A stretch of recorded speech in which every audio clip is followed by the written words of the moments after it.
TP. ചന്ദ്രശേഖരനെ 51 വെട്ട് കെട്ടി കൊക്കുന്നതും ഒരു പ്രത്യേക സമയപരിധിക്കുള്ളിലാണ്. ഇത് 3 ദിവസം ഒരു യുവാവിനെ ക്രൂരമായി പീഡിപ്പിച്ച് ഇഞ്ചിഞ്ചായി കൊല്ലുക മാത്രമല്ല ജീവച്ഛവമാക്കിയ ശേഷം കൊന്ന ഒരു സത്യം പറഞ്ഞാൽ കേരളത്തിൻ്റെ മനസാക്ഷിയെ ഞെട്ടിക്കുന്നതാണ്. ഈ കൊലപാതകത്തിന് നേതൃത്വം കൊടുത്തു എന്ന് പറയുമ്പോൾ അത് ഹിംസാത്മകമായ ക്രൂരതയുടെ ഏറ്റവും മ്ലേച്ഛമായ മനസ്സാണ്.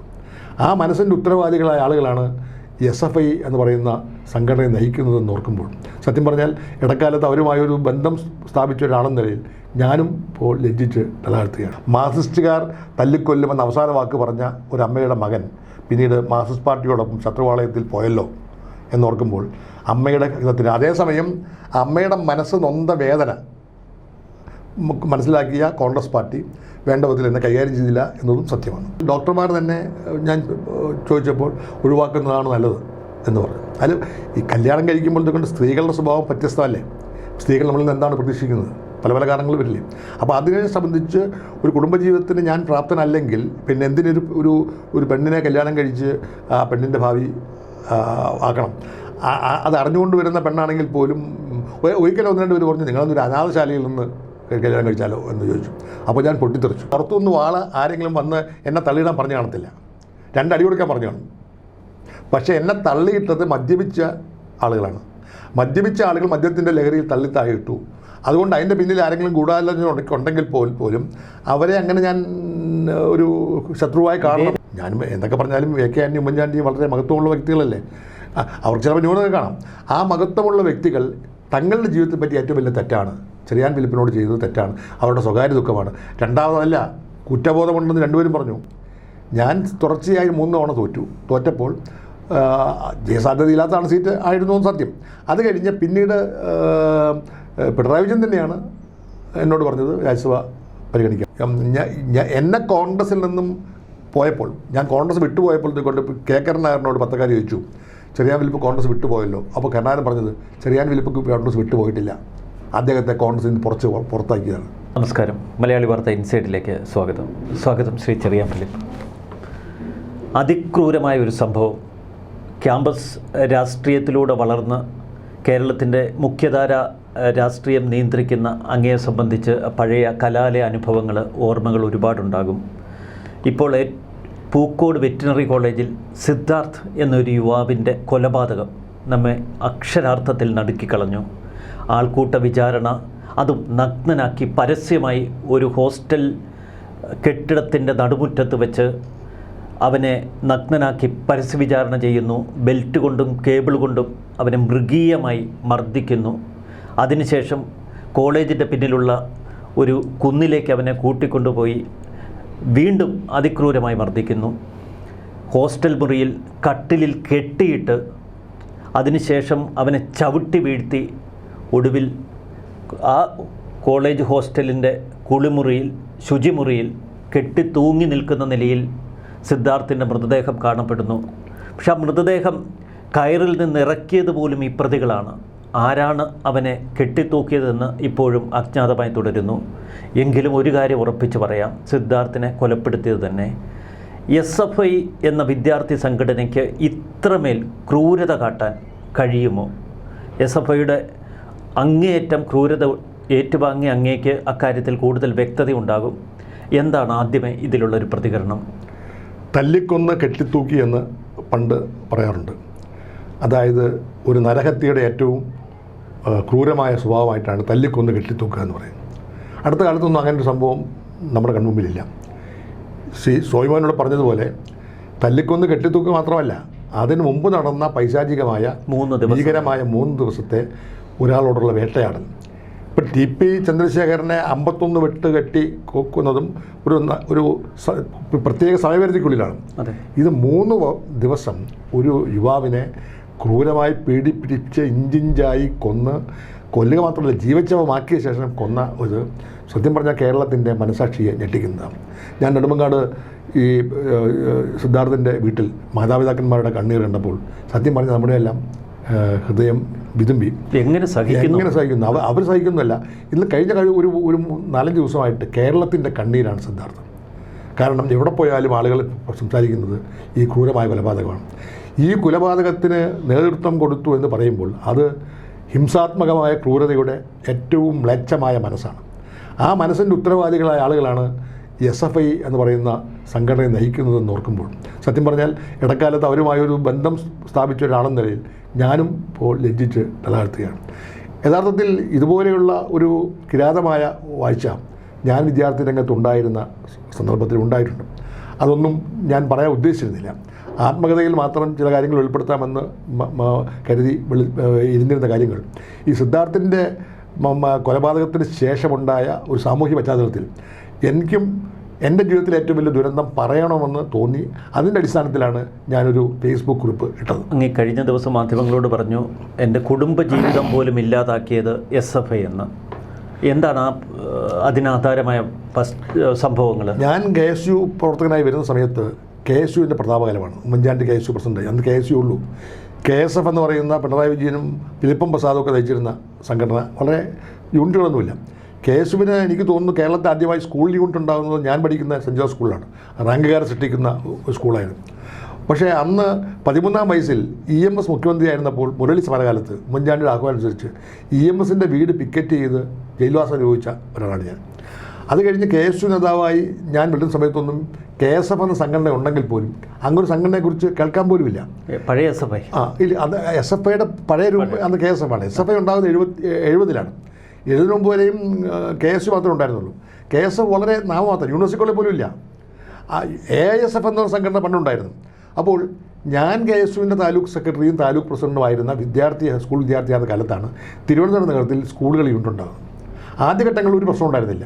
കാരണം മാനേജ്മെൻറ്റ് ഭാഗത്തുനിന്ന് നിങ്ങൾ രാഷ്ട്രീയം ഇവിടെ സ്കൂളിൽ അടിച്ചേൽപ്പിക്കാൻ ശ്രമിക്കുന്നു എന്ന് പറയും. പക്ഷേ സ്കൂൾ പാർലമെൻറ്റ് തെരഞ്ഞെടുപ്പ് വന്നതുകൊണ്ട് ആ തെരഞ്ഞെടുപ്പ് രാഷ്ട്രീയ അടിസ്ഥാനത്തിലാക്കാൻ ആർക്കും താല്പര്യമില്ല. എങ്കിൽ പോലും അന്ന് KSUവിൻ്റെ ഒരു പ്രതാപകാലമായതുകൊണ്ട് എവിടെ ചെന്നാലും KSU എതിർപ്പുണ്ടായിരുന്നില്ല. കുറേ കഴിഞ്ഞപ്പോൾ ഞങ്ങൾ എവിടെ ചെന്നാലും, ഞാൻ ഉൾപ്പെടെയുള്ള ആളുകൾ എവിടെ ചെന്നാലും ആക്രമണം ഉണ്ടായി. അന്ന് തിരുവനന്തപുരത്ത് MM ഹസനായിരുന്നു KSU നേതാവ്. ഹസന് നേരെ ധാരാളം ആക്രമണം ഉണ്ടായി. ഞാൻ ഓർക്കുന്നു SME സ്കൂളിലും സിറ്റി സ്കൂളിലും മെഡിക്കൽ കോളേജ് സ്കൂളിലൊക്കെ ഞാൻ KSU ഉണ്ടാക്കാൻ ചെന്നപ്പോൾ എനിക്ക് പ്രാദേശികമായ കമ്മ്യൂണിസ്റ്റുകാരുടെ അല്ലെങ്കിൽ CPMകാരുടെ ആക്രമണം ഉണ്ടായിട്ടുണ്ട്. അന്ന് KSF നേതാവ് പിണറായി വിജയനായിരുന്നു. പിണറായി വിജയൻ സെക്രട്ടറി ആയിരുന്നു. സെക്രട്ടറി അല്ലേ അന്ന് പവർഫുൾ സെക്രട്ടറി. ഫിലിപ്പം പ്രസാദ് കുറച്ചാൾ പ്രസിഡൻ്റായിരുന്നു. അതിനുമുമ്പ് കോലിക്കോട് കൃഷ്ണൻ നായർ സെക്രട്ടറി ആയിരുന്നു. പക്ഷേ ഇന്നും SFI അല്ലെങ്കിൽ KSFിൻ്റെ ഏറ്റവും അധികാരമുള്ള ആൾ സെക്രട്ടറി തന്നെയാണ്. പക്ഷേ അന്ന് പിണറായി വിജയൻ അന്ന് വല്ലപ്പോഴും ഒക്കെ വരുമെന്നല്ലാതെ അദ്ദേഹത്തിന് തിരുവനന്തപുരത്ത് വലിയ ബന്ധമൊന്നും ഉണ്ടായിരുന്നില്ല. അപ്പോൾ തിരുവനന്തപുരത്ത് KSUവിൻ്റെ പ്രതാപം വന്നപ്പോൾ KSU യൂണിറ്റുകൾ ഉണ്ടാകുന്നു എന്ന് കണ്ടപ്പോൾ അതിനെ പ്രാദേശികമായി CPMകാരും CSUകാരും, അത് CSU വളരെ പ്രബലമാണ്. ഇതുണ്ട്. ഞാൻ മെഡിക്കൽ ഉള്ള സ്കൂളിൽ കോളേജ് യൂണിയൻ്റെ ഒരു തെരഞ്ഞെടുപ്പ് യോഗത്തിൽ പ്രസംഗിക്കാൻ ചെന്നപ്പോൾ എന്നെ കല്ലെറിഞ്ഞ് വീഴ്ത്തി. ഞാൻ ഓടയെ വന്ന് വീണു. നമ്മുടെ മെഡിക്കൽ കോളേജ് സ്കൂൾ ഇപ്പോഴും ആ സ്കൂളുണ്ട്. ഞാനിപ്പം ഇപ്പോഴും അവസാനം എന്നെ ഹോസ്പിറ്റലിൽ അഡ്മിറ്റ് ചെയ്തു. എനിക്ക് ദേഹം മുഴുവൻ അടി കിട്ടി. അപ്പോൾ കൊച്ചുകുട്ടിയായിരുന്നപ്പോൾ തന്നെ അടി കിട്ടി. അത് കഴിഞ്ഞ് ഞാൻ മറിവാൻസ് കോളേജിൽ പഠിച്ച് കഴിഞ്ഞ് യൂണിവേഴ്സിറ്റി കോളേജിൽ ചേരുമ്പോൾ യൂണിവേഴ്സിറ്റി കോളേജിൽ അപ്പോൾ SFI ഉണ്ട്. അപ്പോൾ യൂണിവേഴ്സിറ്റി കോളേജ് KSUവിൻ്റെ ആധിപത്യമാണ്. Degree course. അതിനുമുമ്പ് MM ഹസൻ അവിടെ ചെയർമാനായിരുന്നു. MM ഹസൻ്റെ ഒരിക്കൽ ഹസൻ കോളേജ് യൂണിയൻ സെക്രട്ടറി മത്സരിച്ചപ്പോഴത്തേക്കൊണ്ട് SFIക്കാർ ബാലറ്റ് പറ്റി തല്ലി തീർത്തു. അങ്ങനെ സംഭവമുണ്ട്. അപ്പം യൂണിവേഴ്സിറ്റി കോളേജ് ഞാൻ വരുന്നതിന് മുമ്പ് തന്നെ ഒരു കിരാത ഭൂമിയായിരുന്നു. ഞാൻ യൂണിവേഴ്സിറ്റി കോളേജ് വരുന്ന ദിവസം എന്നെ യൂണിവേഴ്സിറ്റി കോളേജ് കൊണ്ട് ചേർക്കുന്നത് ഉമ്മൻചാണ്ടിയാണ്. അപ്പോഴേക്കും SFI വന്നു. അപ്പം ഈ മാറിവാൻസ് കോളേജ് ചേർക്കണമെന്നാണ് എൻ്റെ മാതാപിതാക്കൾക്ക് അഭിപ്രായം. പക്ഷേ എന്ത് ചെയ്യാൻ പറ്റും? കാരണം രാഷ്ട്രീയം പേടിച്ച് തന്നെയാണ് പോയത്. പക്ഷേ KSUവിൻ്റെ ഒരു കോട്ട എന്നല്ലേ യൂണിവേഴ്സിറ്റി കോളേജ് എൻ്റെ വീടിനടുത്തല്ലേ, കുന്നുകളിൽ നേരാവുന്നല്ലേ, സെൻറ്റ് ജോസഫ് സ്കൂളിൽ പഠിച്ചിരുന്നതാണ്. അപ്പോൾ എനിക്ക് അവിടെ പോകണമെന്നുള്ള നിർബന്ധമായപ്പോഴത്തേക്കൊണ്ട് വീട്ടുകാർ സമ്മതിക്കാത്തതുകൊണ്ട് ഞാൻ ഉമ്മൻചാണ്ടി അടുത്ത് ചെന്ന് ഉമ്മൻചാണ്ടിയാണ് എൻ്റെ അപേക്ഷയിൽ ഒപ്പുവെച്ച് എന്നെ ലോക്കൽ ഗാർഡിയനായി കൊണ്ടുപോയി കോളേജ് ചേർക്കുന്നത്. അപ്പോൾ ഉമ്മൻചാണ്ടിയാണ് എന്നെ കൊണ്ടുവന്ന് യൂണിവേഴ്സിറ്റി കോളേജ് ചേർത്തതെന്ന് പലർക്കും അറിയാം. ഞാൻ കോളേജിൽ ചേർന്നതിൻ്റെ അന്ന് എന്നെ സ്വാഗത പള്ളിയിൽ കൊണ്ട് നോട്ടീസ് ഇറക്കി. ഉമ്മൻചാണ്ടി യൂത്ത് കോൺഗ്രസ് പ്രസിഡൻ്റായി മാറി. MLA ആണ്. ഞാൻ കോളേജ് ചെല്ലുന്നതിൻ്റെ അന്ന് തന്നെ എൻ്റെ ചൗക്കുറ്റി യോഗാടി ഫസ്റ്റ് ഡേ. അപ്പോൾ ഞാനെന്താ സംഭവിച്ചപ്പോഴത്തേക്കൊണ്ട് യഥാർത്ഥ നടയടി ആയിരുന്നു. അപ്പോൾ ഒരുത്തൻ മാത്രം പറഞ്ഞു, നീ അങ്ങനെ വലിയതായിട്ട് ഷൈൻ ചെയ്യൊന്നും വേണ്ട. അതായത് ഞാനിനി അവിടെ അധികമായി പോകേണ്ട എന്നുള്ളതായിരുന്നു. ഇപ്പോഴും ഉണ്ട്. അത് കഴിഞ്ഞ് കോളേജ് യൂണിയൻ ഞാൻ കോളേജ് യൂണിയൻ്റെ സെക്രട്ടറി ആവുന്നു, യൂണിവേഴ്സിറ്റി യൂണിയൻ കൗൺസിലർ ആവുന്നു. അങ്ങനെ KSUവിൻ്റെ പ്രതാപകാലത്ത്, ആ പ്രതാപകാലത്താണ് KSUവിനെ തകർക്കാൻ വേണ്ടിയുള്ള ശ്രമം നടന്നത്. അത് കേസുമായിട്ട് കായികമായ ജനപിന്തുണ മാത്രമല്ല നേരിടാനുള്ള ശേഷി SFI ഉണ്ടായിട്ടില്ല. അപ്പോൾ കേസുകൾ തകർക്കാൻ പുറമേ നിന്നുള്ള ഗുണ്ടകളെ കൊണ്ടുവരണം. ഒരിക്കൽ യൂണിവേഴ്സിറ്റി കോളേജിൽ ഞാൻ പഠിക്കുന്ന സമയത്തും യഥാർത്ഥ കേസുവിനെതിരായി SFIക്കാരാണ് ആക്രമണമെന്ന് ഞാൻ പറയില്ല. കാരണം SFIക്കാരായ ആളുകൾ ഇന്ന് വരെ സുഹൃത്തുക്കൾ, അവരങ്ങനെ എന്നെ ആക്രമിക്കാനൊന്നും ശ്രമിച്ചിട്ടില്ല. ഞാൻ SFIയുടെ ആളുകളെ കാണുമ്പോൾ ലോകത്തിലാണ്, അവർക്ക് എന്നോട് സ്നേഹമാണ്. അപ്പം അങ്ങനെ SFIയുടെ നേതാക്കന്മാരാരെങ്കിലുമാണ് എന്നെ ആക്രമിക്കാൻ പ്രേരിപ്പിച്ചതെന്ന് ഇപ്പോഴും ഞാൻ പറയില്ല. പക്ഷേ KSUം SFIയും തമ്മിലൊരു സംഘർഷം അവിടെ ഉണ്ടായി. അങ്ങോട്ടും ഇങ്ങോട്ടും സംഘർഷം ഉണ്ടായ സമയത്ത് ഞാൻ കോളേജിൻ്റെ മുകളിൽ നിൽക്കുകയായിരുന്നു. അപ്പോൾ 2ാം നില, 2 നിലയേ ഉള്ളൂ. 2ാം നിലയിൽ നിന്ന് നല്ല പൊക്കമാണ്. ആ പൊക്കമുള്ള ആളിൽ നിന്നും എന്നെ മദ്യപിച്ചിരുന്ന CA2കാരാണ് വലിച്ചെറിഞ്ഞത്. താഴേക്ക് പറഞ്ഞപ്പോഴത്തേക്ക് കൊണ്ട് എന്നെ എഴുന്നേക്കാൻ വന്നു. പിന്നെ എന്നെ പൊക്കിയെടുത്തുകൊണ്ട് ഹോസ്പിറ്റലിൽ പോയപ്പോഴത്തേക്കൊണ്ട് അന്ന് ഇത്രയും ചികിത്സാ സംവിധാനമൊന്നും ഇല്ലല്ലോ. അപ്പം നട്ടലിനൊന്നും പരിശോധിച്ചില്ല. കാലിൽ അങ്ങനെ വന്നപ്പോൾ കാലിൽ ഉളുക്കാണെന്ന് പറഞ്ഞു. അങ്ങനെ ഹോസ്പിറ്റലിൽ നിന്ന് വീട്ടിൽ കൊണ്ടുവന്നു. നടക്കാൻ പ്രയാസപ്പോൾ വേദനയായപ്പോഴത്തേക്കൊണ്ടും ഈ ചന്ദ്രശേഖരൻ നായർ എന്ന് പറഞ്ഞ ഡോക്ടർ, ഇപ്പോൾ ത്രിവേണി, അങ്ങനെ പിന്നിൽ നിന്നാണോ അവർ തള്ളി താഴേക്ക്? അപ്പോൾ അതെ, പിന്നിൽ ഇതായിട്ട് ഒട്ടും പ്രതീക്ഷിക്കുന്നില്ല. അത് CA2കാരാണെന്ന് പിന്നീട് മനസ്സിലായി. പക്ഷേ CA2വിൻ്റെ അവിടുത്തെ പ്രാദേശിക ഘടകം, നമ്മുടെ പാളയത്തെ CA2വിൻ്റെ പ്രാദേശിക ഘടകമായിട്ട് എനിക്ക് ബന്ധമുണ്ട്. ഞാൻ വീട്ടിൽ ആവശ്യത്തിന് വേണ്ടി മാളയം മാർക്കറ്റിൽ ചെല്ലുമ്പം CA2വിൻ്റെ ആളുകളെ കാണും. അപ്പോൾ അത് അവിടുത്തെ യൂണിറ്റ് സെക്രട്ടറി പാളയം ശാന്തിദേവ് എന്ന ആളായിരുന്നു. അപ്പം എനിക്ക് ശാന്തിയായിട്ട് അറിയാം, എൻ്റെ പിതാവിനും അറിയാം. അപ്പം എനിക്ക് ആക്രമണം ഉണ്ടായി എന്ന് പറഞ്ഞപ്പോഴത്തെ കൊണ്ട് ശാന്തിദേവ് എന്നെ കാണാൻ വന്നു. പിന്നീട് എന്തോ കാരണവശാൽ ശാന്തിദേവിനെ പാർട്ടിയിൽ നിന്ന് പുറത്താക്കി. അദ്ദേഹം ആത്മഹത്യ എന്നാണ് ഞാൻ പിന്നീട് അറിഞ്ഞത്. അപ്പം CA2വിൽ നിന്നാണ് ആക്രമണം ഉണ്ടായെങ്കിൽ പോലും ആരാണ് എൻ്റെ പിന്നിൽ നിന്ന് എനിക്ക് അറിയില്ല. അത് കഴിഞ്ഞ് ആരാണ് തള്ളിയിട്ടെന്ന് കാണുന്നില്ല, പുറകിൽ നിന്നല്ലേ തള്ളി താഴുന്നത്. അത് കഴിഞ്ഞ് ഞാൻ ചന്ദ്രശേഖരൻ ഡോക്ടറുടെ ചികിത്സയിൽ കുറേ ആൾ കഴിഞ്ഞു. ഇത് കണ്ടേ ആരുമില്ല, എല്ലാവരും ഉണ്ട്. എന്നിട്ട് ഇത് ആരെ തള്ളിയിട്ടെന്ന് ഇവരാരും പറയുന്നു? അവർക്ക് പറയാൻ പറ്റില്ല. അവർ അപരിചിതമായ മുഖങ്ങളായിരുന്നു, അപരിചിതമായ മുഖങ്ങളാണ്. പക്ഷേ എന്നെ ക്രൂരമായി മർദ്ദിച്ച നിരവധി ആളുകൾ ആ കാലഘട്ടത്തിലുണ്ട്. അവരോട് പിന്നീട് സൗഹൃദമായി. കാരണം എന്നുണ്ടെങ്കിൽ ഞാൻ അവരോട് വിദ്വേഷമോ കാണിച്ചിട്ടില്ല. പിന്നീട് ഞാൻ ഇടതുപക്ഷ സഹയാത്രികനായപ്പോൾ പല ആളുകളും എന്നെ കണ്ട് ശ്രമി ചോദിച്ചു, ശരിയാ ഞങ്ങളൊക്കെ എന്നാൽ അടിച്ചിട്ടുണ്ട് എന്നൊക്കെ പറഞ്ഞു. അപ്പോൾ ഞാൻ ചിരിച്ചോണ്ടേ ഉള്ളൂ. അവരെല്ലാം എൻ്റെ ഉറ്റ സുഹൃത്തുക്കളാണ്, സംശയമൊന്നും വേണ്ട. അപ്പം അന്നത്തെ കലാലയ രാഷ്ട്രീയത്തിൻ്റെ ഒരു അതിഭ്രമത്തിൻ്റെ പേരിൽ, ഭ്രാന്തൻ്റെ പേരിൽ ഞാൻ ആക്രമണത്തിന് വിധേയനായി. പിന്നീട് ആശുപത്രിയിൽ കൊണ്ടുപോയ ശേഷം പിന്നീട് ആയുർവേദ ചികിത്സയിലായി. ആദ്യം ചന്ദ്രശേഖരൻ ഡോക്ടർ തന്നെയാണ് ചികിത്സ. അപ്പോൾ വേദന വരുമ്പോൾ, നടുവിന് വേദന വരുമ്പോൾ ഉണ്ട്. അപ്പം എൻ്റെ ഫാദറിനെ കൊണ്ടുപോയി എക്സ്റേ എടുത്ത് നോക്കിയപ്പോൾ നട്ടലിൽ പൊട്ടലുണ്ടെന്ന് മനസ്സിലായി. അല്ലാതെ വേറെ ഒന്നും അറിയില്ല, പൊട്ടൽ. അപ്പം അന്ന് ഈ ആധുനിക ചികിത്സയൊന്നും ഇല്ലല്ലോ. അപ്പോൾ നട്ടലിലെ പൊട്ടെന്നുണ്ടെങ്കിൽ ഡോക്ടർമാരൊക്കെ പറഞ്ഞു അത് പൊട്ടൽ അവിടെ പക്ഷേ അത് സ്റ്റിഫായപ്പോഴത്തേക്ക് കുഞ്ഞാനും വയ്യ, ദൂരാനും വയ്യ, വേദന കൂടി. കുറേ കഴിഞ്ഞപ്പോൾ എൻ്റെ കാലുകൾക്ക് ബലം കുറഞ്ഞു. കാലുകളുടെ ബലം കുറയുക മാത്രമല്ല, പേശികൾ ക്ഷയിച്ചു തുടങ്ങി. ഒരു കാലിലെ ക്ഷയിച്ചു തുടങ്ങി. അപ്പോൾ നടക്കാൻ പ്രയാസം വന്നു. മാത്രമല്ല ഇവിടെ മുതൽ ഇങ്ങോട്ട് ശരീരത്തിൽ ഈ സ്പർശനം കുറഞ്ഞു കാലുകൾക്കൊക്കെ. അപ്പോൾ സ്പർശനശേഷി കുറഞ്ഞു.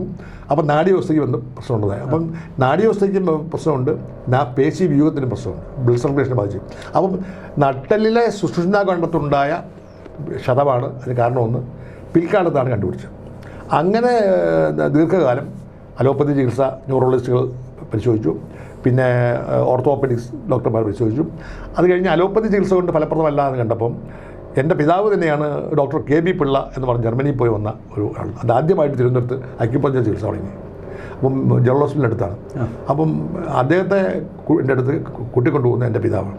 അപ്പോൾ ഈ അക്യുപഞ്ചർ കേട്ടപ്പോൾ എനിക്ക് പേടിയായിരുന്നു, അറിയാം, ഈ സൂചി കുത്തുവത്തേക്കും. അപ്പോൾ ആർക്കും അറിയില്ല. പക്ഷേ അത് അദ്ദേഹം കുതി കുത്തി ചെറിയ വേദന ഉണ്ടെങ്കിൽ അത് ചികിത്സ. അങ്ങനെ ഈ അടുത്ത കാലം ഈ 2 മാസം മുമ്പ് വരെയും ആ ചികിത്സ തുടരുന്നുണ്ട്. ഇപ്പോൾ അദ്ദേഹം വർഷങ്ങൾ അദ്ദേഹം തന്നെ ജർമ്മനിയിൽ പോയി തിരിച്ചു. ഡോക്ടർ KB പിള്ള ഇപ്പോൾ ജീവിച്ചിരിക്കുന്നത്, അത് കൊല്ലം സ്വദേശിയാണ്. അത് കഴിഞ്ഞ് ആയുർവേദ ഇൻസ്റ്റിറ്റ്യൂട്ട് തുടങ്ങി പൂജപ്പുര. സ്ഥിരം അവിടുത്തെ ഒരു ചികിത്സകനായി മാറി. അപ്പോൾ ഗവൺമെൻറ്റിൻ്റെ ഹോസ്പിറ്റലായതുകൊണ്ട് പരിചയമില്ല. അപ്പം ഞാനവിടെ അഡ്മിറ്റ് ചെയ്ത് ഇരിക്കുമ്പോഴാണ് ഒരിക്കലും EMS അവിടെ വന്ന് അഡ്മിറ്റ് ആവുന്നത്, സുർജിത്ത് വരുന്നത്. അപ്പം ഞാൻ അഡ്മിറ്റ് ചെയ്യുന്ന സമയത്ത് EMSൻ്റെ മുറിയിൽ ചെന്ന് ചോദിക്കുമ്പോൾ എന്താ പറയും, നിങ്ങളുടെ ആളുകൾ തല്ലിയാണ് എന്ന് പറഞ്ഞ് പോയിട്ട്. അപ്പോൾ EMS അറിയാം, സുർജിത്തിനെ കാണാൻ വന്ന നയനാർക്കറിയാം. അപ്പം CPMൻ്റെ ആദ്യകാലം അതൊക്കെ നമുക്ക് മുഴുവൻ അറിയാം. അതുപോലെ തന്നെ കോൺഗ്രസ്സുകാർക്കറിയാം, AK ആൻ്റണിക്കും ഉമ്മൻചാണ്ടിക്കും എല്ലാവർക്കും അറിയാം, രമേശ് ചെന്നിത്തല ഉൾപ്പെടെയുള്ള എല്ലാവർക്കും അറിയാം. പക്ഷേ അത്തരം കാര്യങ്ങളൊന്നും ഞാൻ പുറത്തു പറയാൻ ഇഷ്ടപ്പെട്ടില്ല. പക്ഷേ കുറേ കഴിഞ്ഞപ്പോൾ ഈ ചികിത്സ കൊണ്ടാണ് ഞാൻ നിൽക്കുന്നതെങ്കിലും ഇപ്പോഴത്തെ സ്ഥിതി എന്ന് പറഞ്ഞാൽ ഒരു വർഷങ്ങളായിട്ട് എനിക്ക് വേഗത്തിൽ നടക്കാൻ പറ്റില്ല. വേഗത്തിൽ നടക്കുമ്പോഴത്തേക്കൊണ്ട് തെറ്റി വീഴും. ബാലൻസ് തെറ്റും. രണ്ടാമതാണ് സ്റ്റെപ്പ് കയറുമ്പോഴത്തെ കൊണ്ട് നടുവേദന ഉണ്ടാകും. രാത്രി നല്ല വേദന ഉണ്ടാകുമ്പോൾ ഉറക്കം നഷ്ടപ്പെടുന്നു. ഈ വിവരങ്ങളെല്ലാം ആരെക്കാളും കൂടുതൽ അറിയാവുന്നത് പിണറായി വിജയനാണ്. അദ്ദേഹം എന്നോട് പലപ്പോഴും ഇത് ചോദിക്കുകയും അദ്ദേഹം സഹാനുഭൂതി പഠിപ്പിക്കുകയും എന്തെങ്കിലും ചികിത്സ വേണമെന്നുണ്ടെങ്കിൽ ഞാൻ ചെയ്തു തരാമെന്ന് അദ്ദേഹം പറയുകയും ചെയ്തിട്ടുണ്ട്. ഞാൻ സ്വീകരിച്ചിട്ടില്ല എന്ന് മാത്രം. സ്വന്തം പ്രസ്ഥാനത്തിൽപ്പെട്ട ആളുകൾ അന്ന് ചെയ്ത ഒരു തെറ്റിൻ്റെ പ്രായശ്ചിത്തമാണോ പിന്നീട് പിണറായി അങ്ങോട്ട് ചെയ്തത്? അല്ല, പ്രായശ്ചിത്തം എന്ന് അദ്ദേഹത്തിനോട് സഹാനുഭൂതിയായിരുന്നു. കാരണം അദ്ദേഹത്തിന് ഞാൻ മുഖേന അദ്ദേഹം എന്നോട് ചോദിച്ചിട്ടുണ്ട് എന്തുകൊണ്ടാണ് വിവാഹം കഴിക്കാത്തത്. അപ്പം അദ്ദേഹം എന്തുകൊണ്ടാണ് കുടുംബജീവിതം വേണ്ടെന്ന് വെച്ചാൽ ഈ ഒരു ആരോഗ്യ പ്രശ്നം ഉണ്ടെങ്കിൽ എത്രയോ പേര് ആരോഗ്യ പ്രശ്നം ഉണ്ടെങ്കിൽ മാത്രമല്ല, അത് പ്രധാന കാരണം എന്നുണ്ടെങ്കിൽ ഡോക്ടർമാർ തന്നെ ഞാൻ ചോദിച്ചപ്പോൾ ഒഴിവാക്കുന്നതാണ് നല്ലത് എന്ന് പറഞ്ഞു. അതിൽ ഈ കല്യാണം കഴിക്കുമ്പോഴത്തേക്കൊണ്ട് സ്ത്രീകളുടെ സ്വഭാവം വ്യത്യസ്തമല്ലേ. സ്ത്രീകൾ നമ്മളിൽ നിന്ന് എന്താണ് പ്രതീക്ഷിക്കുന്നത്, പല പല കാരണങ്ങൾ വരില്ലേ. അപ്പോൾ അതിനെ സംബന്ധിച്ച് ഒരു കുടുംബജീവിതത്തിന് ഞാൻ പ്രാപ്തനല്ലെങ്കിൽ പിന്നെ എന്തിനൊരു ഒരു പെണ്ണിനെ കല്യാണം കഴിച്ച് ആ പെണ്ണിൻ്റെ ഭാവി ആക്കണം. അത് അറിഞ്ഞുകൊണ്ട് വരുന്ന പെണ്ണാണെങ്കിൽ പോലും ഒരിക്കലും ഒന്ന് രണ്ട് പേര് പറഞ്ഞു നിങ്ങളൊന്നൊരു അനാഥശാലയിൽ നിന്ന് കല്യാണം കഴിച്ചാലോ എന്ന് ചോദിച്ചു. അപ്പോൾ ഞാൻ പൊട്ടിത്തെറിച്ചു. കാരണം എന്താ, മറ്റൊരു സമ്പന്ന കുടുംബത്തിൽ വരുന്ന പോലെ ആൾ തന്നെയല്ലേ അനാഥശാലയിലെ പെൺകുട്ടിയും അവരും ആഗ്രഹിക്കുന്നത് ഒന്ന് തന്നെയല്ലേ. അത് എന്നെ കൂടുതൽ ശുഭത്തിലാക്കുകയാണിത്. പക്ഷേ ഞാൻ തന്നെ പലഘട്ടം ആലോചിച്ചപ്പോൾ അവസാനം എടുത്ത ഒരു ഉറച്ച തീരുമാനമാണ് വിവാഹം കഴിക്കേണ്ടതില്ല. അത് ആദ്യമായിട്ട് വിവാഹം കഴിക്കേണ്ടതില്ല എന്ന് പറയുന്നത് എൻ്റെ പിതാവിനോട് തന്നെയാണ്. പിതാവ് എന്നോട് ഇങ്ങനെ പലവട്ടം കല്യാണം കഴിക്കേണ്ട പ്രായമായില്ല, നിനക്കെന്താണ്. അപ്പം പിതാവ് എന്നോട് അങ്ങനെ പറഞ്ഞില്ല, അദ്ദേഹത്തിന് അറിയാം എൻ്റെ പ്രശ്നം. അപ്പം എന്നെ ചികിത്സ കൊണ്ട് നേരെയാവില്ലേ എന്ന് ചോദിച്ചിട്ടുമുണ്ട്. ഒരു സ്വാഭാവികമായ ചോദ്യമാണ്, ചികിത്സ കൊണ്ട് നേരെ ആവില്ലേ? ചികിത്സ കൊണ്ട് ആയിട്ടില്ലല്ലോ, ഇപ്പോഴും ആയിട്ടില്ലല്ലോ. എൻ്റെ കണക്കൂട്ടൽ തെറ്റിയില്ലല്ലോ.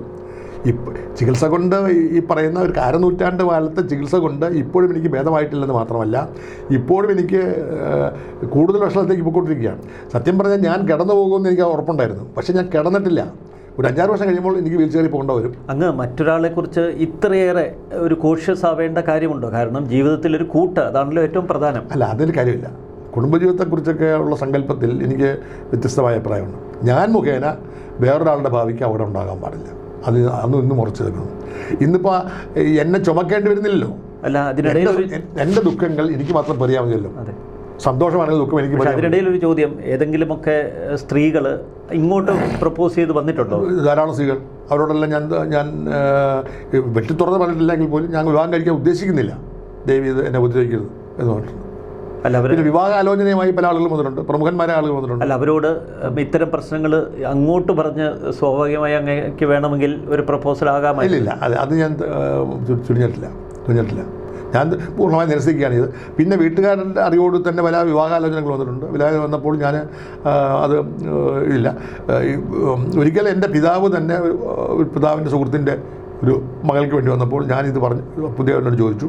അപ്പം പുള്ളി എന്നോട് പറഞ്ഞു നീ പറഞ്ഞത് തന്നെയാണ് ശരി. സ്വന്തം നിലപാടും ആദർശങ്ങളുമൊക്കെ അങ്ങേ സ്വയം ഒറ്റപ്പെടുത്തി കളയുന്നില്ലേ ഇത്തരത്തിൽ പലപ്പോഴും?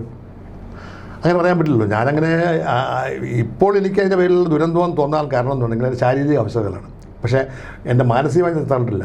ഇപ്പോഴും എൻ്റെ ബുദ്ധിക്കോ എൻ്റെ ഓർമ്മയ്ക്കോ മറ്റു പ്രവർത്തനങ്ങൾക്കോ ഒന്നും ഒരു കുഴപ്പം പറ്റില്ല. നടക്കാൻ പ്രയാസമുണ്ട്.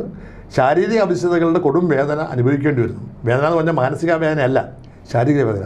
കുറച്ച് കഴിയുമ്പോൾ എനിക്ക് ഉറക്കം നഷ്ടപ്പെടുമോ, വീൽ ചെയറിൽ പോകേണ്ടി വരുമോ, കിടപ്പിലാകുമോ എന്ന ആശങ്കയുണ്ട്. ആ ആശങ്ക ഉണ്ടെങ്കിൽ പോലും നാളെ ഉണ്ടാകാൻ പോകുന്നതിനെക്കുറിച്ച് ആലോചിച്ചപ്പോഴേ ചിന്തിക്കണ്ടല്ലോ. അന്ന് ഈ കൊടും പാതകം ചെയ്ത ആ ക്രൂരന്മാരെ ഏതെങ്കിലും തരത്തിൽ ശിക്ഷിക്കപ്പെടണം, അവരെ ശിക്ഷിക്കണം എന്ന് അങ്ങേക്ക് എന്തുകൊണ്ട് തോന്നിയിട്ടില്ല? കാരണം അവർ വിവരമില്ലാത്തതുകൊണ്ടും അവരുടെ ഒരു അധമ മനസ്സുകൊണ്ടും തോന്നുന്നതാണ്. ലോകത്തിൽ ആരും ക്രിമിനലായി ജനിക്കുന്നില്ല. സാഹചര്യങ്ങളാണ് അവരെ ക്രിമിനലാക്കുന്നത്. അപ്പം അവരെ ക്രിമിനലാക്കുന്നത് രാഷ്ട്രീയത്തിൻ്റെ അന്ധത കൊണ്ടാണ്. ഇപ്പം നക്സലൈറ്റുകളായി പോകുന്ന ആളുകൾക്ക് ആദർശപരമായ സാഹസിക ബുദ്ധിയുള്ളവരാണ്. അവർ പോലീസ് സ്റ്റേഷനിൽ ഉദ്യോഗസ്ഥന്മാരെ വിശാലാർത്ഥത്തിൽ അങ്ങ് പറയുന്നത് പൂർണ്ണമായി അംഗീകരിക്കുക പ്രയാസം. കാരണം ഇപ്പോൾ ഈ പൂക്കോട് വെറ്റിനറി കോളേജിൽ ഈ അധമ പ്രവർത്തനം നടത്തിയ SFI ക്രിമിനൽ സംഘത്തെ നിയമത്തിലൂടെ തന്നെ തളയ്ക്കുകയും അവർ ജയിലിലടക്കുകയും ചെയ്യണം. അല്ല, അത് അതിനോട് ഞാൻ യോജിക്കുന്നു. അതിന് കാരണം എന്നുണ്ടെങ്കിൽ ആ സംഘടിതമായ ആസൂത്രിതമായ സംഭവമാണ്. ഇതിലും ഒരു ആസൂത്രണം. എൻ്റെ സംഭവത്തിൽ പുറത്തുനിന്ന് ആൾ വന്ന് പുറത്തുനിന്ന് ആരെങ്കിലും വന്ന് എന്നെ തള്ളിയിടാൻ പറഞ്ഞു കാണത്തില്ല, 2 അടി കൊടുക്കാൻ പറഞ്ഞു കാണും. പക്ഷേ എന്നെ തള്ളിയിട്ടത് മദ്യപിച്ച ആളുകളാണ്. മദ്യപിച്ച ആളുകൾ മദ്യത്തിൻ്റെ ലഹരിയിൽ തള്ളിത്തായിട്ടു. അതുകൊണ്ട് അതിൻ്റെ പിന്നിൽ ആരെങ്കിലും ഗൂഢാലോചന ഉണ്ടെങ്കിൽ പോലും അവരെ അങ്ങനെ ഞാൻ ഒരു ശത്രുവായി കാണുന്നു. ഇപ്പോൾ പൂക്കോട് പറയുന്നവരുണ്ട് ലഹരിയുടെ ഒരു അടിമത്തത്തിലുള്ള കുട്ടികളാവും ചെയ്തത്. അല്ല, ലഹരി അടിമത്തിൽപ്പെട്ട ആളാവാം, പക്ഷേ അത് ഒരാൾ ലഹരി അടിമത്തിൽ ചെയ്തു എന്ന് പറഞ്ഞാൽ നമുക്ക് മനസ്സിലാക്കാം. സംഘടിതമായി ചെയ്യണമെന്നുണ്ടെങ്കിൽ എന്താ സംഘടിത ക്രൂരതയല്ലേ? അങ്ങ് എല്ലാവരോടും ക്ഷമിക്കാൻ ബുദ്ധനോ ക്രിസ്തു ഒന്നും അല്ലല്ലോ, അത്രയേറെ ഒരു വിശാലമല്ല. അല്ല, അന്ന് എനിക്ക് തോന്നുന്നത് ആ കാലഘട്ടത്തിൽ ഞാൻ കടുത്ത ഒരു ക്രൈസ്തവ അടിത്ത വന്ന ആളാണ്. അപ്പം പൊറുക്കണമെന്ന ഒരു വിശ്വാസം ഉണ്ടായിരുന്നു. എന്ന് വെച്ചിട്ടുണ്ടെങ്കിൽ ഞാനിപ്പം ഏതെങ്കിലും ഒരു മതസംഹിതയുടെ അടിസ്ഥാനത്തിൽ വിശ്വസിക്കുന്ന ആളല്ല. എല്ലാ മതത്തിൻ്റെ നല്ല അംശങ്ങൾ സ്വീകരിക്കുന്നു, അങ്ങനെ ഒരു മതത്തിൻ്റെ പ്രതീകമല്ല. എങ്കിൽ പോലും ഞാൻ പഠിച്ചു വന്ന ഒരു പ്രത്യേകിച്ച് ഞാൻ ജെസ്യൂട്ട് ഫാദേഴ്സ് പഠിപ്പിച്ചിരുന്ന സെൻറ്റ് ജോസഫ് സ്കൂളാണ് പഠിച്ചു. അപ്പോൾ അവിടെ മോറൽ സയൻസ് എന്ന് പറഞ്ഞ ഒരു സംഭവം പഠിപ്പിച്ചിരുന്നു. ആ മോറൽ സയൻസ് പഠിപ്പിക്കുമ്പോൾ കൊണ്ട് നമ്മുടെ ശത്രുവിനോട് ഇങ്ങനെ പെരുമാറണം, ക്ഷമിക്കണം എന്നൊക്കെ പറഞ്ഞ്, അതുകൊണ്ട് നമ്മളെ യേശു ക്രിസ്തു പറഞ്ഞതുപോലെ ഒരു കൈ ചവിട്ടത്തടിച്ച മറുപടി ചവിട്ടണം, അങ്ങനെയൊക്കെയുള്ള ചില മൂല്യങ്ങൾ എന്നെ വേട്ടയാടിയിരുന്നു. അതുകൊണ്ടാണ് ഞാൻ അതിനെക്കുറിച്ച് അറിയാമായിരുന്ന ആളുടെ പേരും പറഞ്ഞില്ല. പോലീസ് കേസെടുത്തു, പക്ഷെ ആരുടെ ശിക്ഷിക്കാനൊന്നും ഞാൻ എന്നെ പോയില്ല. ഇപ്പോഴും ഞാൻ ഇപ്പോഴും എന്നെ തല്ലിയവരുണ്ട്, എടുത്തിട്ടവരല്ല, തല്ലിയവരുണ്ട്. ഒരു പകയും എനിക്കില്ല. അവരുടെ എൻ്റെ സുഹൃത്തുക്കളാണ്. ഞാൻ പക കാണിക്കാത്തത് കൊണ്ടാണ് അവർ, കുറ്റബോധം കൊണ്ടാണ് അവർ സുഹൃത്തുക്കളായത്. മനസ്സിലായി. അങ്ങയുടെ എന്ത് പറഞ്ഞു ഈ സംഭവത്തിൽ? എ കെ ആന്റണിക്ക് അറിയാം. എ കെ ആന്റണിക്ക് അത് വിഷമമുണ്ട്. അടുത്ത കാലത്ത് ഞാൻ എ കെ ആന്റണിയോട് പറഞ്ഞപ്പോൾ അദ്ദേഹം ഒന്ന് ആവശ്യത്തിലാണ്. എ കെ ആന്റണിക്ക് നടക്കാൻ, കോവിഡ് വന്നതിന് ശേഷം നടക്കാൻ പ്രയാസമാണ്. എ കെ ആന്റണിയുടെ ആ യൗവനവും അദ്ദേഹത്തിൻ്റെ ബാക്കിയുള്ള ജീവിതവും ഒക്കെ പുള്ളി ആസ്വദിച്ച് തീർത്തതല്ലേ? അല്ല, അത് കാര്യമില്ല. അതൊക്കെ ഓരോ സാഹചര്യങ്ങളിലേ. ഒരു നേതാവ് ഉണ്ടാകുന്നത് സാഹചര്യങ്ങളാണ്. ചില സാഹചര്യങ്ങൾ എനിക്കെതിരായതുകൊണ്ട് ഞാൻ ആയിക്കാണ്. ഞാൻ അതിൻ്റെ പേരിലൊന്നും ഇപ്പോൾ എ കെ ആന്റണി ആണെങ്കിലും ഉമ്മൻചാണ്ടി ആണെങ്കിലും എല്ലാം തിരിച്ചു കൊണ്ടുവന്നത് ആ കാലഘട്ടത്തിൽ വളർന്നു വന്ന ഓരോ നേതാക്കളും, എ കെ ആന്റണിക്ക് ശേഷം ഉമ്മൻചാണ്ടിക്ക് ശേഷമുള്ള ഓരോ നേതാക്കളും അധികാരത്തിൻ്റെ ഉന്നത ശ്രേണികളിലെത്തി. പക്ഷെ അങ്ങ് മാത്രം പലപ്പോഴും പിന്തള്ളപ്പെട്ടു. അല്ല, അന്ന് എനിക്ക് ദേഷ്യം, അതിനെക്കുറിച്ച് പരിഭവവും ദേഷ്യവും ഉള്ളതുകൊണ്ടാണല്ലോ ഞാൻ ഒരു അതിസാഹസികമായ നിലപാട് സ്വീകരിച്ചത്. അതെ. പക്ഷേ ഉമ്മൻചാണ്ടിക്കെതിരെ മത്സരിച്ചു. പക്ഷേ ആൻ്റണിയോട് അന്ന് വളരെ കടുത്ത നീതി പ്രതികരിച്ചിട്ടുണ്ട്. പക്ഷേ അവർ തന്നെ എന്നെ കോൺഗ്രസിലേക്ക് ക്ഷണിക്കുകയും പരസ്യമായി, ഞാൻ എന്തൊക്കെ പറഞ്ഞാലും എ കെ ആന്റണി ഉമ്മൻചാണ്ടി വളരെ മഹത്വമുള്ള വ്യക്തികളല്ലേ, അവർക്ക് ചിലപ്പോൾ ന്യൂനത കാണാം. ആ മഹത്വമുള്ള വ്യക്തികൾ തങ്ങളുടെ ജീവിതത്തെ പറ്റി ഏറ്റവും വലിയ തെറ്റാണ് ചെറിയാൻ ഫിലിപ്പിനോട് ചെയ്തത്, തെറ്റാണ്, അവരുടെ സ്വകാര്യ ദുഃഖമാണ്. രണ്ടാമതല്ല, കുറ്റബോധമുണ്ടെന്ന് രണ്ടുപേരും പറഞ്ഞു. എ കെ ആന്റണി പറയുന്നത് 8 വർഷം മുമ്പാണ് പരസ്യം പറഞ്ഞത് ഒരു അവാർഡ് ഫംഗ്ഷനിൽ. ഉമ്മൻചാണ്ടി പറഞ്ഞത് അടുത്ത ഭരിക്കുന്ന മുമ്പാണ്. അപ്പോൾ ആത്മഹത്യ എഴുതിയിരിക്കുന്നു. അപ്പോൾ അങ്ങനെ വരുമ്പോഴത്തേക്കൊണ്ട് നമ്മളെപ്പോലെ ഉന്നതരായ നേതാക്കന്മാർ, വാർദ്ധക്യത്തിൽ നിൽക്കുന്ന ആളുകൾ ക്ഷമാപൂർവ്വം നമ്മളോട് സംസാരിക്കുമ്പോൾ പൊറുക്കേണ്ട ഉത്തരവാദിത്വം നമുക്കില്ലേ? പക്ഷേ അങ്ങ് കോൺഗ്രസിലേക്ക് തിരിച്ചു വന്നപ്പോൾ അവർക്ക് സ്വയം ചെയ്തു കൂട്ടിയ തെറ്റുകൾ തിരുത്താമായിരുന്നു. അല്ല, അവർ തിരുത്തണമെന്ന് ആഗ്രഹിച്ചിരുന്നു. ഉമ്മൻചാണ്ടി സത്യം പറഞ്ഞാൽ തിരുത്തണമെന്ന് ആഗ്രഹിച്ചിരുന്നു. പക്ഷേ കാലം അനുവദിച്ചില്ല. പക്ഷേ ഉമ്മൻചാണ്ടി, ഒരു കാര്യം ഞാൻ പറയാം, തിരിച്ചു വന്നതിന് ശേഷം ഉമ്മൻചാണ്ടിയുടെ ഏറ്റവും അടുത്ത ആളായി ഞാൻ മാറി. അങ്ങ് രാഷ്ട്രീയ നിലപാട് പറയില്ലായിരിക്കും, പക്ഷേ ഏറ്റവും ഒടുവിൽ ഇപ്പോൾ കോൺഗ്രസിന് കൈവരുന്ന രാജ്യസഭാ സീറ്റ് പോലും ലീഗിന് താലത്തിൽ സമർപ്പിക്കുന്ന അവസ്ഥയിലേക്കാണ് കാര്യങ്ങൾ എത്തുന്നത്. അങ്ങേ പൂർണ്ണമായി ഒഴിവാക്കുന്നു പലപ്പോഴും. അല്ല, അങ്ങനെയൊന്നും പറയാൻ പറ്റില്ല. ഇപ്പോൾ ആളുകളുടെ ധാരണ രാജ്യസഭാ സീറ്റ് മോഹിച്ചാണ് ഞാൻ നിൽക്കുന്നത്. രാജ്യസഭയല്ല. എനിക്ക് സത്യം പറഞ്ഞാൽ എനിക്ക് 25 വയസ്സിൽ തന്നെ പാർലമെൻറ്റിൽ പോകാമായിരുന്നു. എന്നെ സ്ഥാനാർത്ഥിയാക്കാൻ ആലോചിച്ചിരുന്നതാണ്. പക്ഷേ എനിക്ക് സത്യം പറഞ്ഞാൽ ഈ നടുവിൻ്റെ പ്രശ്നമുള്ളതുകൊണ്ട് സത്യം പറഞ്ഞാൽ ഈ തണുപ്പ്, ഡൽഹിയിലെ കാലാവസ്ഥ ഇഷ്ടമായിരുന്നില്ല. അതുകൊണ്ടാണ് ഞാൻ പോകാൻ തയ്യാറായത്. പിന്നീട് CPM തന്നെ രാജ്യസഭ എന്നുള്ള പരിഗണന ഇങ്ങോട്ടാണ് വെച്ചത്. ഞാൻ തുടർച്ചയായി 3 തവണ തോറ്റപ്പോൾ ജയസാധ്യതയില്ലാത്തതാണ് സീറ്റ് ആയിരുന്നു സത്യം. അത് കഴിഞ്ഞ് പിന്നീട് പിണറായി വിജയൻ തന്നെയാണ് എന്നോട് പറഞ്ഞത് രാജ്യസഭ പരിഗണിക്കാം. അങ്ങനൊരു ജീവിക്കുന്ന രക്തസാക്ഷിയെ പോലെ ഇപ്പോഴും ജീവിതം തുടരുന്നു. തൊട്ടപ്പുറത്ത് തലയിൽ വെടിയുണ്ട ഏറ്റ് നടക്കുന്നു എന്ന് പറയുന്ന EP ജയരാജന് ഇനി നൽകാനൊന്നുമില്ലാത്ത തരത്തിൽ പാർട്ടി ഉള്ളംകൈയിൽ വെച്ചുകൊണ്ട് അദ്ദേഹത്തെ കൊണ്ടു നടക്കുന്നു. ഒരു തിരുവോണ നാളിൽ വെട്ടിയിടപ്പെട്ട P ജയരാജൻ ഇന്നും CPMൻ്റെ ഏറ്റവും ഉന്നത നേതാക്കളിൽ ഒരാളായി വാഴുന്നു. പിണറായി വിജയനുമായി നേരിട്ട് ഏറ്റുമുട്ടിയതിൻ്റെ പേരിൽ അദ്ദേഹത്തിന് ചില വീഴ്ചകളുണ്ടായി എന്ന് മാത്രമേ ഉള്ളൂ. പക്ഷേ കോൺഗ്രസിനെ സംബന്ധിച്ച് അങ്ങയുടെ ശ്രേണിയിലുള്ള രാഷ്ട്രീയ നേതാക്കളുടെ ചരിത്രമെടുക്കുമ്പോൾ ഇത്രയേറെ ത്യാഗത്തിലൂടെ ജീവിതം കടന്നു വന്ന മറ്റൊരാളില്ല. അതൊക്കെ ശരിയായിരിക്കാം. പക്ഷേ ഞാൻ കമ്മ്യൂണിസ്റ്റ് പാർട്ടിയുടെ സഹായത്തിനായതേ ഉള്ളൂ, പാർട്ടി അംഗമായിട്ടില്ല. ഒരു പാർട്ടി അംഗമല്ലാത്ത ആളുകൾക്ക് കൊടുക്കുന്ന സാധനങ്ങളെ സംബന്ധിച്ച് ചില പരിമിതികൾ ഉണ്ടാക്കാം, അത് പാർട്ടി തീരുമാനിക്കേണ്ടതാണ്. പക്ഷേ ഒരു പൊതുവേ പറഞ്ഞാൽ എൻ്റെ ശരീരം തകർത്തത് CPM-ഉം മനസ്സ് തകർത്തത് കോൺഗ്രസുമാണ്. പക്ഷേ ഇപ്പോൾ ഞാനത് പറയാത്ത കാരണം എന്നുണ്ടെങ്കിൽ ഞാൻ കോൺഗ്രസിലേക്ക് തിരിച്ചു വന്ന ശേഷം പഴയ കാലങ്ങൾ ഓർമ്മിക്കാൻ ഇഷ്ടപ്പെടുന്നേയില്ല. മാത്രമല്ല, ആ കാലഘട്ടം കഴിഞ്ഞു. ഇന്ന് തലമുറ മാറ്റം ഉണ്ടായിരിക്കുന്നു. അപ്പോൾ ഞാൻ യഥാർത്ഥത്തിൽ ക്ലീൻ സ്റ്റൈലിലാണ് ആരംഭിച്ചിരിക്കുന്നത്. പക്ഷേ എങ്കിൽ പോലും കോൺഗ്രസ് എന്നെ അവഗണിക്കുന്ന ധാരണ ഇപ്പോൾ എനിക്കില്ല. കാരണം ഞാൻ കോൺഗ്രസ്സിൽ വന്നതിന് ശേഷം എന്നെ പഠന കേന്ദ്രത്തിൻ്റെ ഡയറക്ടറാക്കി. രണ്ടാമത് ASSC പ്രസിഡന്റ് വന്നപ്പോൾ എന്നെ ASSC മെമ്പറാക്കി. രാഷ്ട്രീയകാര്യ സമിതി അംഗമാക്കി എന്നെ ആക്കി. ഞാനൊരു കാര്യം ചോദിച്ചിട്ടില്ല, ചോദിക്കാത്തൊന്നും. രാജ്യസഭയിൽ ഞാൻ ചോദിച്ചിട്ടില്ല ആരോടും. AK ആന്റണി അറിയപ്പോഴത്തേക്കും ഞാൻ തന്നെയല്ലേ പരസ്യമായി പറഞ്ഞത് ഞാൻ ആഗ്രഹിക്കുന്നില്ല എന്ന്. കാരണം കോൺഗ്രസ്സിലേക്ക് മടങ്ങി വന്ന ശേഷം എല്ലാ സ്ഥാനങ്ങളും വെട്ടിപ്പിടിക്കുന്നത് ശരിയല്ല എന്ന് ഞാൻ വിശ്വസിക്കുന്നു.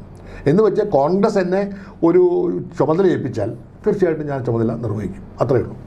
അങ്ങയുടെ ഇന്നലകൾ നമുക്ക് പറഞ്ഞു തരുന്ന ഒരുപാട് പാഠങ്ങളുണ്ട്, പ്രത്യേകിച്ച് യൂത്ത് കോൺഗ്രസ്സുകാർക്ക്, KSU പ്രവർത്തകർക്ക്. അതൊക്കെ ശരിക്കും ഒരു പാഠപുസ്തകമാക്കി അതിൻ്റെ ഉത്തരവാദിത്വം സ്വയം ഏറ്റെടുക്കാൻ കോൺഗ്രസ്സിന് ഉത്തരവാദിത്വമുണ്ട്. പക്ഷേ പലപ്പോഴും നിലപാടില്ലായ്മയുടെയും നെറുകേടിൻ്റെയും പര്യായമാണ് ഈ കോൺഗ്രസ് എന്ന സംഘടന. അത് പച്ചയ്ക്ക് പറയേണ്ടിയിരിക്കുന്നു. അത് അങ്ങ് സമ്മതിക്കില്ലായിരിക്കാം. അല്ല, ഞാനൊരു ദുരന്തമാണെന്നാണ് പറഞ്ഞതിൻ്റെ അർത്ഥം. സത്യമാണ്. കാരണം എൻ്റെ രാഷ്ട്രീയ ജീവിതം നോക്കുന്ന ആളുകൾക്ക് ഞാൻ KSU വളരെ ചെറുപ്പത്തിൽ തന്നെ KSU പ്രസിഡൻ്റായി. ഞാൻ KSU പ്രസിഡൻ്റായ ശേഷം വന്നിട്ടുള്ള എല്ലാ KSU പ്രസിഡന്റുമാരും ഇന്ന് ഔന്നത്യത്തിൽ നിൽക്കുകയാണ്. അപ്പോൾ ആ സാഹചര്യങ്ങൾ വെച്ച് കമ്പയർ ചെയ്യുമ്പോൾ എനിക്ക് രാഷ്ട്രീയത്തിൽ വേണ്ടത്ര പദവി കിട്ടിയിട്ടില്ല എന്ന് തോന്നിയേക്കാം. പക്ഷേ ആ പദവി കിട്ടിയില്ലായ്മയെക്കുറിച്ച് ഞാനിപ്പോൾ സ്വയം ഒരു ദുഃഖം ഏറ്റെടുക്കുന്നില്ല. കാരണം അതിൻ്റെയൊക്കെ കാലം കഴിഞ്ഞു. കാരണം നമ്മുടെ മുമ്പിൽ കടന്നുപോയ കാലത്തെക്കുറിച്ച് ഓർത്ത് നമ്മൾ പഴയത് ദുഃഖിച്ചിട്ട് ഒരു കാര്യമില്ല. അതുകൊണ്ട് എനിക്ക് അതിനെക്കുറിച്ച് യാതൊരു മാനസിക ക്ഷോഭവും ഇപ്പോഴില്ല. എല്ലാ സഹനങ്ങളും സ്വയം ഏറ്റെടുക്കുന്ന ബുദ്ധന്മാർക്ക് ഇപ്പോൾ വലിയ വിലയില്ല. അങ്ങേ ആക്രമിച്ച SFI എന്ന ആ സംഘടനയോട് ക്ഷമിക്കുന്നു. അങ്ങേ ആ യൂണിവേഴ്സിറ്റി കോളേജിൽ നിന്ന് താഴേക്കെറിഞ്ഞ CITUവിനോട് ക്ഷമിക്കുന്നു. അത്തരം ക്ഷമയുടെ ഒരു പാഠഭേദങ്ങൾ ഇപ്പോൾ ആരും ആഗ്രഹിക്കുന്നില്ല. പകരം അവർക്കെതിരെ തീക്ഷ്ണമായി പ്രതികരിക്കുന്ന, കട്ടയ്ക്ക് നിലപാടെടുക്കുന്ന ഒരു നേതാവിനെയാണ് ജനം ആഗ്രഹിക്കുന്നത്. മിക്കവാറും കോൺഗ്രസ് പ്രവർത്തകരുമെന്നായിരിക്കും. അതല്ല, ഞാൻ പഴയ കാര്യങ്ങളെക്കുറിച്ചോ ഭൂതകാലത്തിൻ്റെ തടവറയിലേക്ക് തിരിഞ്ഞു നോക്കാൻ ഇഷ്ടപ്പെടുന്നില്ല. അതിൽ എൻ്റെ ഭാഗത്ത് തെറ്റുണ്ടായി കാണും, എൻ്റെ കൂടെ ഉണ്ടായിരുന്ന ആളുടെ ഭാഗത്ത് തെറ്റുണ്ടായി കാണും, CPM തെറ്റുണ്ടായി കാണും. അതെന്തിനാണ് വലിച്ചടിക്കുന്നത്? പക്ഷേ ഇപ്പോൾ ഞാൻ രാഷ്ട്രീയത്തിലുണ്ടല്ലോ. എനിക്ക് ശാരീരികമായ ചില അവസ്ഥകളുണ്ടെങ്കിലും എനിക്ക് മാനസികമായൊരു പ്രശ്നമില്ല. ഇന്നത്തെ സമൂഹത്തിൽ ഉണ്ടാകുന്ന അനീതിക്കും എതിരെ ശക്തമായി പ്രതികരിക്കും. ആ ബോധമുള്ളതുകൊണ്ടാണ് ഞാൻ നെടുമങ്ങാട് പോയത്. അതിനുശേഷം ഈ ഫേസ്ബുക്കിൽ പോസ്റ്റ് ഇട്ടത്. അപ്പോൾ എൻ്റെ ദുരന്തം വേറെ ആൾക്ക് ഉണ്ടാകരുതെന്നുള്ളതുകൊണ്ടാണ്. അതൊരു പ്രതികരണമാണ്. പക്ഷേ അങ്ങയുടെ വാക്കുകളിൽ പലപ്പോഴും മറ്റ് രാഷ്ട്രീയ നേതാക്കൾക്ക് ഇല്ലാത്തൊരു പദം കിടപ്പുണ്ട്, നന്ദി. അതുകൊണ്ട് തന്നെ പിണറായി വിജയനെതിരെ അങ്ങ് പ്രതികരിക്കുന്നതിൽ ലുപ്തത കാട്ടും. അത് എല്ലാത്തിനും ഒരു മര്യാദ ഉണ്ടല്ലോ, അതുകൊണ്ടാണ്. ആ മര്യാദ ചിലർ മുതലെടുക്കുന്നു. അത് കാര്യമില്ല. ഞാൻ പിണറായി വിജയനെക്കുറിച്ച് അദ്ദേഹത്തിൻ്റെ രാഷ്ട്രീയം വേറെയാണ്. ഞാൻ ഇപ്പോൾ എടുത്തിരിക്കുന്ന നിലപാട് രാഷ്ട്രീയം പ്രശ്നാധിഷ്ഠിതമായിരിക്കണം, വ്യക്തിയാധിഷ്ഠിതമാവരുത്. വ്യക്തികളെ പേരെടുത്ത് പറഞ്ഞ് അധിക്ഷേപിക്കാൻ ഞാൻ ഇഷ്ടപ്പെടുന്നില്ല. ഇപ്പം പിണറായി വിജയനെതിരെ അഴിമതിയുടെയോ മകൾക്കെതിരെ അഴിമതിയുടെയോ കേസ് തെളിവുണ്ടെങ്കിൽ അവർ നീതിന്യായം കോടതിയുടെ മുമ്പിൽ അവർ ശിക്ഷ അനുഭവിക്കും.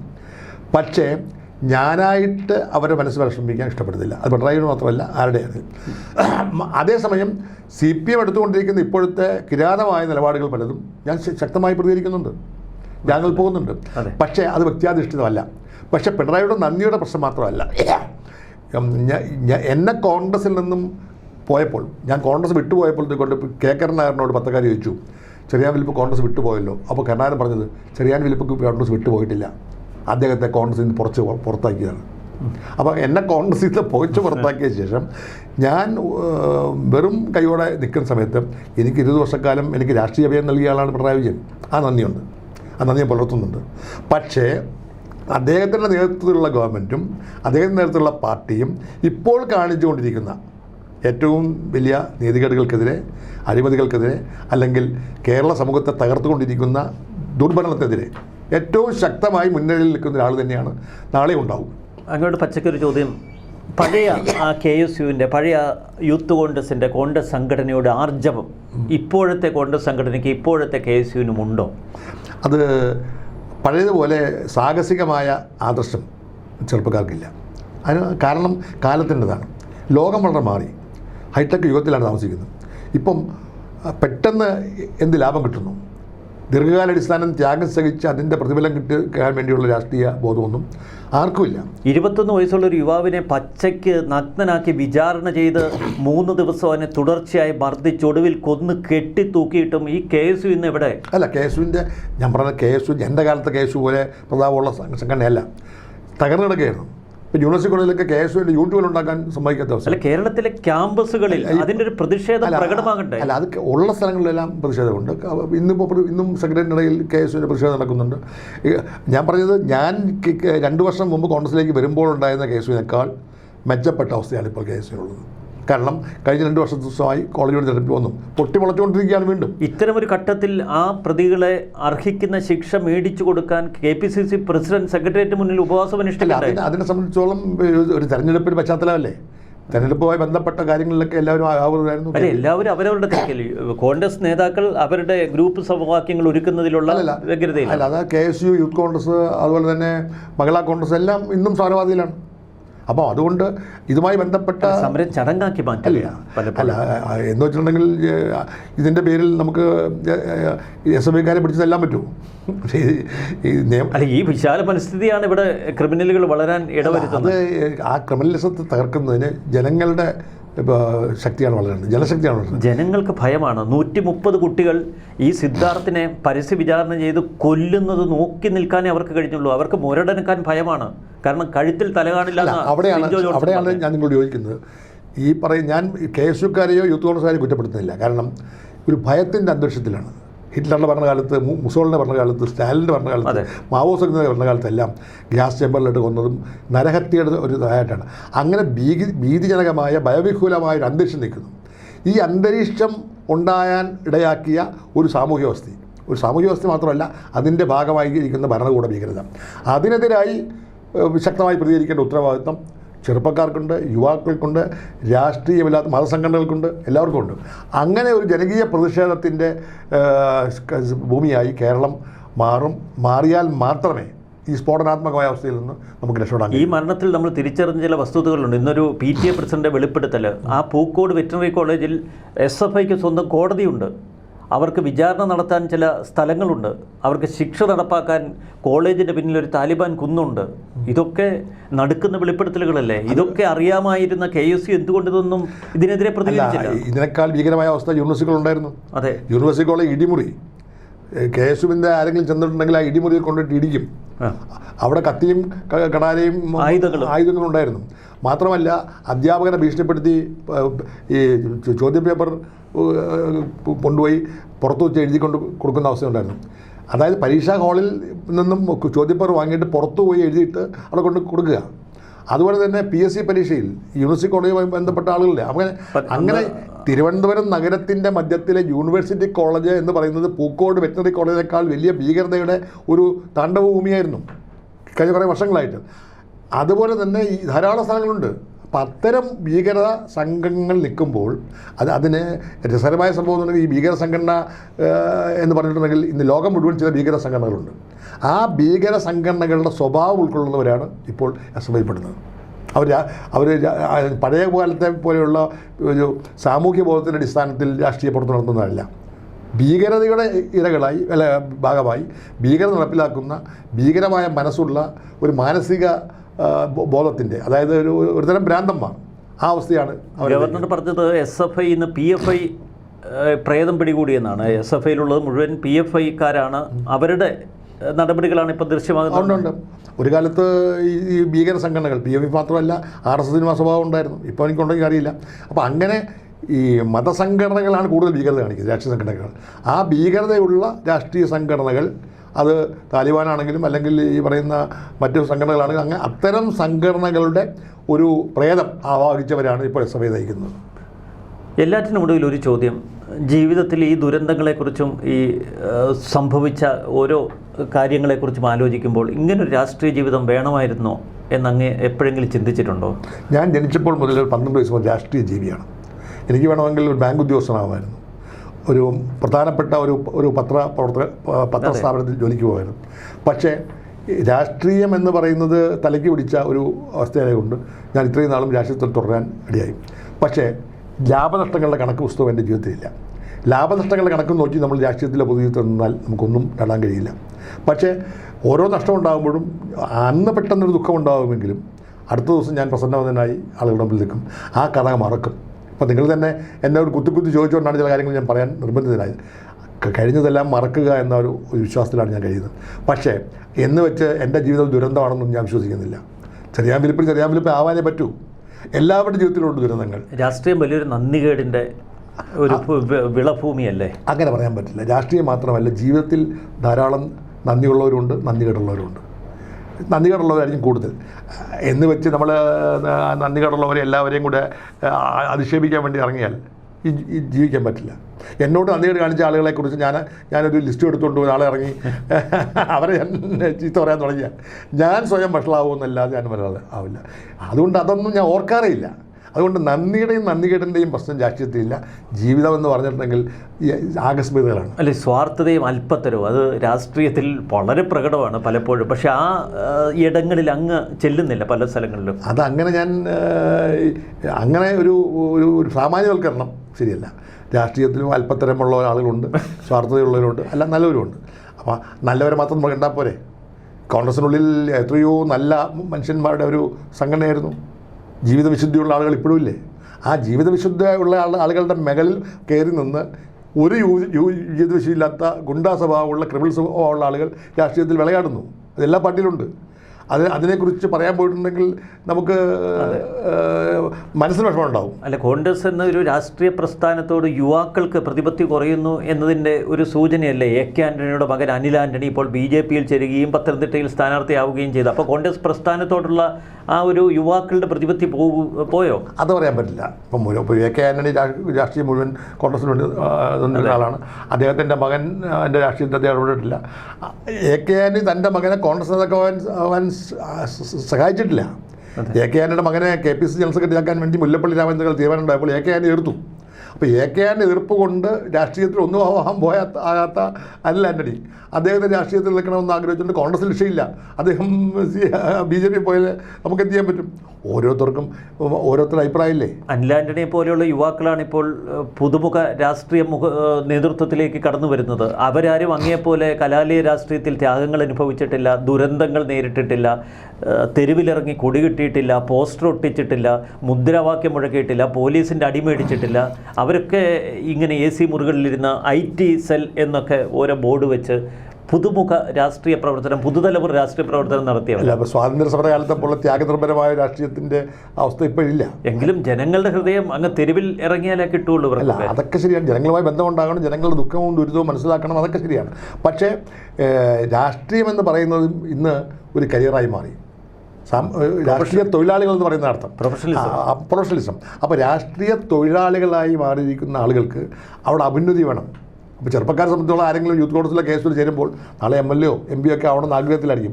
അത് നടപ്പിലാക്കാൻ ഏറ്റവും നല്ല മാർഗം കോൺഗ്രസ് അല്ലെങ്കിൽ മറ്റുള്ളിടത്തേക്ക് പോകുമായിരിക്കും. അപ്പോൾ അതുകൊണ്ട് ഈ പഴയതുപോലെ ത്യാഗസന്നരായ ആളുകൾ ഉണ്ടാകണമെന്ന് പറഞ്ഞാൽ ഒരു പാർട്ടിയിൽ സാധ്യമല്ല.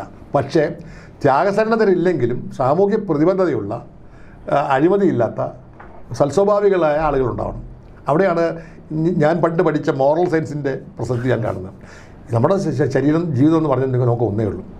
നമുക്ക് വേണമെങ്കിൽ വഴിപിഴച്ച് ജീവിക്കാം. പക്ഷേ നമ്മളെ നോക്കിക്കാണുന്ന ഒരു സമൂഹത്തിന് മുമ്പിൽ നമ്മുടെ സദാചാര മൂല്യങ്ങൾ ഉയർത്തിപ്പിടിക്കുന്നില്ലെങ്കിൽ അവരാരും മടിക്കത്തില്ല. എത്ര വലിയ ഉയരങ്ങൾ എത്തിയാലും രാഷ്ട്രീയത്തിൽ ചിലപ്പോൾ ഞാനൊന്നും എത്തി കാണത്തില്ല. പക്ഷേ രാഷ്ട്രീയത്തിൽ എത്ര ഉയരങ്ങൾ എത്തിയാലും ജനങ്ങൾ വിലയിരുത്തുന്നുണ്ട്.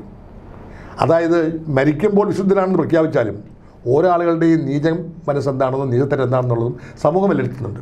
അപ്പോൾ അങ്ങനെയുള്ള വലിയ നേതാക്കന്മാരായ നീചന്മാരുടെ പട്ടികയിലേക്ക് വരാൻ ഞാൻ ഇഷ്ടപ്പെടുന്നില്ല. ഞാനൊന്നുമില്ലെങ്കിലും ഒന്നും ആയില്ലെങ്കിലും നാളെ എന്നെ ചരിത്രം ഒരു ദുർമാർഗിയോ നീചനുമായി വിലയിരുത്തില്ല എന്നാണ് എൻ്റെ വിശ്വാസം. SFI ക്രൂരതയോട് ജീവിക്കുന്ന അടയാളമായി അങ്ങിപ്പോഴും ഈ സമൂഹത്തിലുണ്ട്. അങ്ങയുടെ മാതാപിതാക്കൾ അന്ന് അനുഭവിച്ച വേദന ഇന്നും പല മാതാപിതാക്കളും തങ്ങളുടെ മക്കളെ കലാലയങ്ങളിലേക്ക് പറഞ്ഞു വിടുമ്പോൾ അവർ ഏതെങ്കിലും തരത്തിൽ ആക്രമിക്കപ്പെടുമോ, അവരുടെ ജീവിതം എന്താകും, ഏതെങ്കിലും കത്തിമുനയിലേക്ക് അവർ ചെന്നെത്തുമോ എന്ന് ഭയപ്പെടുന്ന ഒരുപാട് പേരുണ്ട്. അതിൻ്റെ ഏറ്റവും ഒടുവിലത്തെ തുടർച്ചയാണ് സിദ്ധാർത്ഥൻ്റെ മാതാപിതാക്കളുടെ ഈ കണ്ണീര്. ആ വീട്ടിൽ നിന്ന് ഇറങ്ങിയപ്പോൾ അങ്ങയുടെ മനസ്സ് അവസാനമായി അവരോട് പറയാൻ ആഗ്രഹിച്ചത് എന്താണ്? അതായത് എനിക്ക് സത്യം പറഞ്ഞാൽ ഈ സിദ്ധാർത്ഥൻ്റെ മാതാപിതാക്കന്മാരെ കണ്ടപ്പോൾ എൻ്റെ മാതാപിതാക്കന്മാരെ തന്നെ ഓർമ്മ വന്നു. എൻ്റെ പിതാവ് അങ്ങനെ പൊട്ടിക്കരഞ്ഞില്ലെങ്കിൽ പോലും അദ്ദേഹത്തെ മരിക്കുന്ന സമയത്തും എൻ്റെ കാര്യത്തിൽ വളരെയധികം വേദനയുണ്ടായിരുന്നു.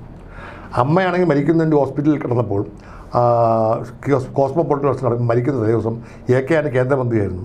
അദ്ദേഹം എൻ്റെ അമ്മയെ കാണാൻ വേണ്ടി മാത്രം വന്നു. അപ്പോൾ ബോധരഹിതയെ കിടക്കുന്ന AK ആൻ്റണി എന്ന് പറഞ്ഞപ്പോഴത്തേക്ക് കൊണ്ട് പൊടിച്ചപ്പോൾ AK ആൻ്റണി കണ്ടു വന്നു. അപ്പം ആൻ്റണി ചെറിയാൻ എൻ്റെ മോൻ്റെ കാര്യം നോക്കണം എന്ന് പറഞ്ഞിട്ട് ഒറ്റ വരി പറഞ്ഞു കഴിയുമ്പോൾ, അല്ലെങ്കിൽ അവനെ മാർസിസ്റ്റുകാർ തല്ലിക്കൊല്ലും എന്നായിരുന്നു അവസാന വാക്ക്, അമ്മയുടെ അവസാന വാക്ക്. അപ്പം ഞാൻ പിന്നീട് ആലോചിച്ചപ്പോഴത്തേക്കൊണ്ട് മാർസിസ്റ്റുകാർ തല്ലിക്കൊല്ലുമെന്ന് അവസാന വാക്ക് പറഞ്ഞ ഒരു അമ്മയുടെ മകൻ പിന്നീട് മാർക്സിസ്റ്റ് പാർട്ടിയോടൊപ്പം ശത്രുപാളയത്തിൽ പോയല്ലോ എന്നോർക്കുമ്പോൾ അമ്മയുടെ ഹിതത്തിന്, അതേസമയം അമ്മയുടെ മനസ്സ് നൊന്ത വേദന മനസ്സിലാക്കിയ കോൺഗ്രസ് പാർട്ടി വേണ്ട വിധത്തിൽ എന്നെ കൈകാര്യം ചെയ്തില്ല എന്നതും സത്യമാണ്. വളരെ ശരിയാണ്, അതാണ് സത്യം. വളരെ നന്ദി ശ്രീ ചെറിയാൻ ഫിലിപ്പ്. നന്ദി, നമസ്കാരം.